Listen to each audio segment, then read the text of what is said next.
দেখো দেখো অনেক তো করেছো, এবার তো দেখতে খারাপ লাগছে নাকি? হ্যাঁ, মাননীয় স্পিকার মহোদয়, আমি প্রথমেই আপনাকে দেশের প্রাচীনতম এই যে পবিত্র হাউস, সেই হাউসের এই হাই অফিস, সেখানে নির্বাচিত হওয়ার জন্য ইউনিভার্সাল আপনাকে আমি শ্রদ্ধা জানাই, অভিনন্দন জানাই। আজকে এই 26-এর ধর্মযুদ্ধে, এটা তো মেয়ার একটা ইলেকশন ছিল না, এটা শুধুমাত্র একটা সরকার গড়ার আর নির্বাচিত হয়ে আসার ইলেকশন ছিল না, এটা ছিল ধর্মযুদ্ধ। সেই ধর্মযুদ্ধতে যারা জিতে এসেছেন আমি তাদের অভিনন্দিত করছি। স্যার, একটা জিনিস করতে হবে, মাননীয় মুখ্যমন্ত্রী রয়েছেন, এই সদনে কোন রাষ্ট্র বিরোধী স্লোগান, দেশ বিরোধী স্লোগান চলবে না।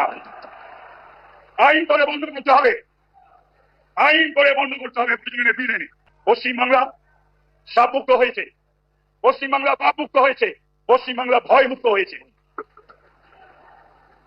যারা যারা হাউসের ভেতরে, মাননীয় শোভনদেব চট্টোপাধ্যায় মহোদয়, তাকে বলতে হলো, এখানে বলতে হচ্ছে, কিছু করার নেই। কালকে কেউ হাইকোর্টে গেছিলেন, আজকে সর্বভারতীয় তৃণমূল কংগ্রেসের সারা বাংলার দল, তার আবার সর্বভারতীয় সাধারণ সম্পাদক, সে ব্লক অঞ্চল থেকে বিজেপি প্রার্থীদের, থামুন, বলা যায় না, জানে কিছু,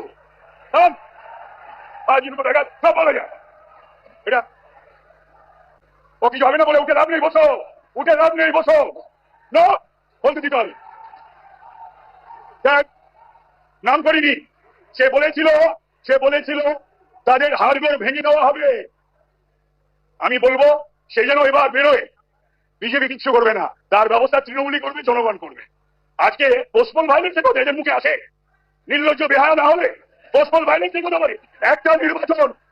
একটা নির্বাচন হয়েছে পশ্চিমবাংলায়, রক্তপাতহীন, লাশহীন, এই সাইন দেখিয়ে রক্তের ওপর দিয়ে, লাশের ওপর দিয়ে আজকে 150-র ওপর গুনতে হতো স্যার আপনাকে লাশ। বিজেপি যদি এই সরকার আবার ফিরে আসতো, 150 ঘর বাড়ি জ্বালিয়ে দেওয়া, দোকানপাট জ্বালিয়ে দেওয়া, আর লক্ষ লক্ষ বিজেপি সমর্থক কর্মীরা বাড়ি ঘর দুয়ার পাড়া ছাড়া থাকে। তো সুতরাং আমি বলছি না, একটাও হয়নি।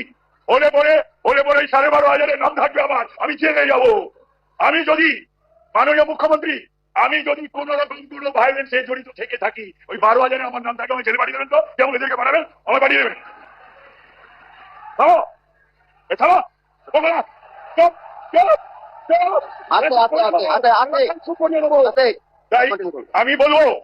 আমি বলবো আপনি অপেক্ষা করবেন না নবান্নের বা রাইটার্সের ফোনে, আপনি অপেক্ষা করবেন না নবান্ন বা রাইটার্সের চিরকুটে।